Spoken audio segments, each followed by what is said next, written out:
Ni saa 5 asubuhi majira ya Afrika Mashariki. Matumaini yangu ni kwamba ubuheri wa afya siku hii ya 30 ya mwezi Januari mwaka 2026. Karibu sana kwenye taarifa hizi za yanayojiri, ambapo tutakuwa tukiangazia taarifa kutoka maeneo mbalimbali humu nchini. Mimi naitwa Suleiman Yeri. Tuanze na hili.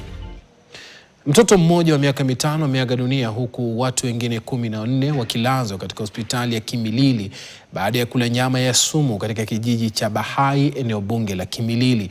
Inasemekana 14 hao walikuwa wamekula nyama ya ng'ombe aliyekuwa amekufa Jumanne.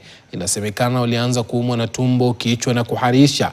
Afisa wa afya katika hospitali ya Kimilili, Grace Wanjala, amesema kwamba hali yao ya kiafya inaimarika. Wananchi wameshauriwa kuwa makini na nyama wanaonunua na wahakikishe imeidhinishwa na maafisa wa afya. Ng'ombe imekufa kwa kichichi. Hatujui ilikuwa imetipiwa, ilikuwa imefanyaje, lakini sasa ikapewa kwa watu kwa kichichi.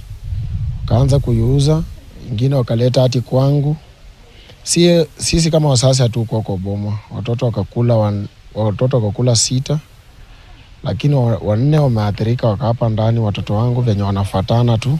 Hakikisha kama ni nyama ama chakula, hakikisha unakula chakula ambayo imepimwa na inatoka katika bucha.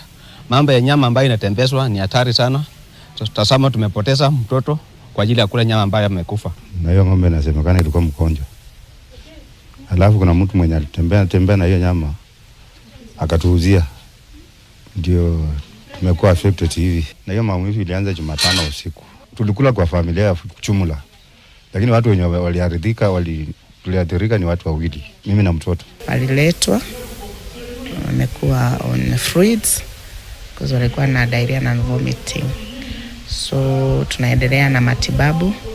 Muda kidogo pia akasema hao na wengine 7, so we have a total of 12 patients, 2 adults and 7 children.